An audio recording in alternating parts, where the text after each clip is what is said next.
Namni tokko of ajjeesuun barbaada yoo isin jedhee maal gochuu qabdu? Ashama akkam jirtu nagaaf jaalalli waaqayyoo bakka jirtan hundumaatti isiniif haa baay'atu. Kun YouTube channel Boonsaa Addisuu Guutiiti. Haaraa yoo taatan subscribe gochuudhaan maatii keenyatti dabalamaa. Viidiyoowwan nuti yeroo yerootti gadhiisnu dafanii akka isin ga'anii fi mallattoo bilii banaa gochuu hin dagatinaa. Arrasii viidiyoo haaraa yeroo namni isin beektan tokko dhibeetiin sammuun akka rakkatuu fi of ajjeesuu akka barbaadu yoo isinitti hime maal gochuu akka qabdan wallaaluu dandeessu.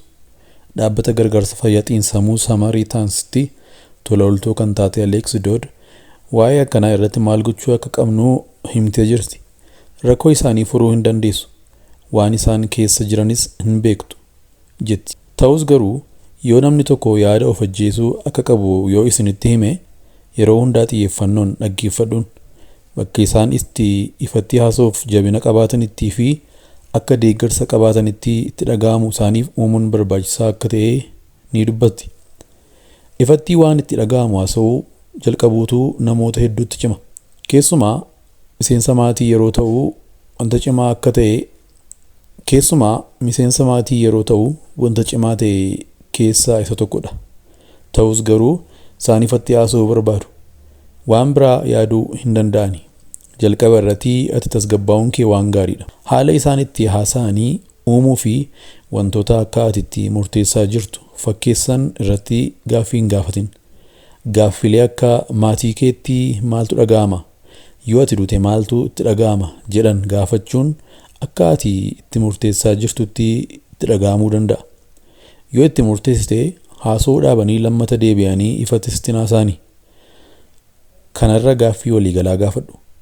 Wanti jalqabaa Alex gootu nama bilbilee sana galateeffachuu fi wanta isinitti dhaga'amu furuuf akka gargaartu caalaatti akka isaaniif mijate akka haasaan gochuuf akka yaaltu itti himuudha.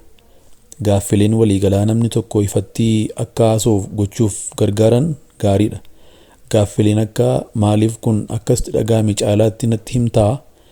Kanarraa akka geessu maaltu si godhee jedhii gaafadhu. Kana dura gargaarsa argatanii beekuu yoo ta'e yookaan namoota isaan gargaaruu qabu yoo ta'e gaafachuun ni danda'amaa jetti. Kun akkamiin akka iddoo kanarraa akka ga'anii fi maaliif kanarra darbanii jiraachuu akka hin dandeenye itti dhaga'amee irratti haasa'uudha.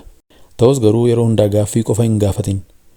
Kun akka isaan haasa'an haala callisaa isaaniif uumuu fi akka isaan onnee irraa buufatanii haasa'an gochuudha. Yoo barbaachise gargaarsa qaamaa kennaa. Wanti uumamaan nutti dhufuu nama sana hammachuu danda'a ta'a. Garuu inni ijoo isaaniif haala mijataa uumuudha. Namoonni tokko tokko hammatamuu hin jaallatani. Irraa akka fagaattu barbaadu.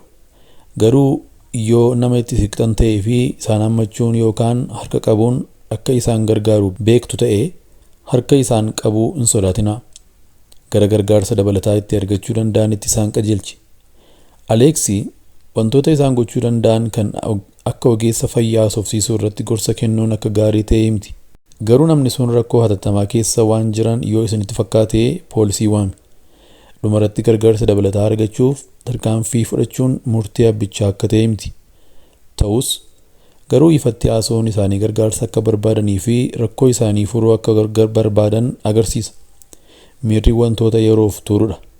Kanaaf bakka isaanitti kun tarkaanfii koo itti aanuudha jedhan irra ga'uudha. Itoophiyaatti waggaa waggaatti namoota 8,000 lubbuu ofii balleessuu jedhame. Itoophiyaatti waggaa waggaadhaan namoonni 8,000 lubbuu ofii isaanii akka ajjeesan aangaan ministeera fayyaa tokko dubbatee jira. Ministeerichi namoota miiliyoona tokko keessaa 80 kan ta'an lubbuu ofii balleessuu jechuun ejensii pireesii Itoophiyaatti hime. Gochi lubbuu ofii balleessuu kunis dhiibbaa xiinsammuu hawaasummaa fi dinagdee qaqqabsiisa.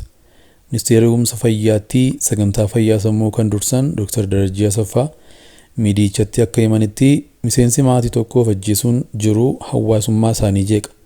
Dhibeen sammuu of ajjeesuu harka 95 qooda akka qabus kaasuun otoo itti hin jabaatin namoonni wallaansa argachuu akka qabanis hubachiisan.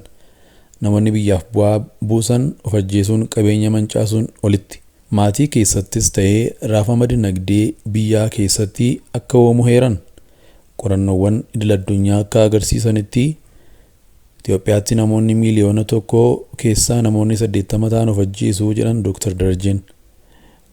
Guddina hawaasummaafis ta'ee hariiroo waliin jireenya gaariidhaaf namoonni gumaachan dhabuun hawaasicha qofaa otoo hin taane xiinsammuu miseensota maatii irratti dhiibbaa uumaa jira jedhan. Dr. Darajeen fajjeesuuf dhimmoota ka'umsa ta'u jedhamanis tarreessaniiru. Hariiroon hawaasummaa laafuu, gaa'ela keessatti hariiroon sirriin dhabamuu, wal simuu dhabuu, gaa'ela dhaabbatanii ilmoo dhabuu, akkasumas nama jaallatan wajjin gargar ba'uu of keessaa qaba. Sababoonni biroo ammoo nama miidhuuf ofirratti tarkaanfii fudhachuun, fayyaa dhabuu fi sammuuf keemikaalli barbaachisaan xiqqaachuu fa'aa tarreessan. Ogeeyyiin saayinsii hawaasaaf xiinsammuu fi baayoloojiis dhimmoota kana eeru. Aadaa Itoophiyaatti baratameerraa ka'uun garuu muddama karaa hawaasummaatiin dhufu sodaachuurraa ka'uun ifatti waan hin himamneef jecha lakkoofsi namoota of ajjeesanii kanaa ol ta'uu akka danda'u himaniiru. Ogeessi xiinsammuu Eebbaa Tasfaayee BBC'tti akka himetti namoonni rakkina jireenyaa keessaa ba'uuf akka boqochuutti fudhatu jedha. Akkaataa rakkina keessaa bahan barbaachuu eegalu.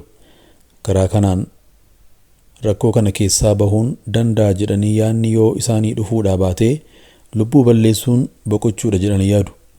Yeroo hedduu taatee lubbuu ofiin balleessuu erga ta'eetii beekama. Waa'ee rakkinichaa soon dhiisuun keenya rakkinichaa nurraa hin ari'u. Dhoksaan nama nu jalaa fixaa jedha Eebbaan. Gama biraatiin ammoo akka ogeeyyiin jedhanitti namoonni of ajjeesan harruma kaanii miti kan godhan adeemsa keessa waan dhufudhaa jedhu. Kanaafis mallattoolee mul'ata irraa ka'u hubachuu dandeenyaa jedhan. Namoonni of anjiraachuu hin barbaadu na jibbisiiseera jedhan maal akka yaadan gaafachuu qabna jedhan. Maaliif kan jettee jennee haasofsiisuun waan keessa isaanii jiru akka baasan gochuu qabna jedhan. Gama idil-addunyaatiin yoo ilaallee UK keessatti bara 1981 as namoota of ajjeesaniif inni xiqqaan keessatti galmaa'us of ajjeesuun akkuma dhukkuboota namoota ajjeesan biroo walqixa miidhaa qaqqabsiisaa jira. Akka ragaa dhaabbanni fayyaa addunyaa WHO waggoota 3 dura baasetti namoonni 700,000 fi 93,000 ofiin of ajjeesaniiru. Kanneen keessaa hedduun isaanii immoo dhiirota.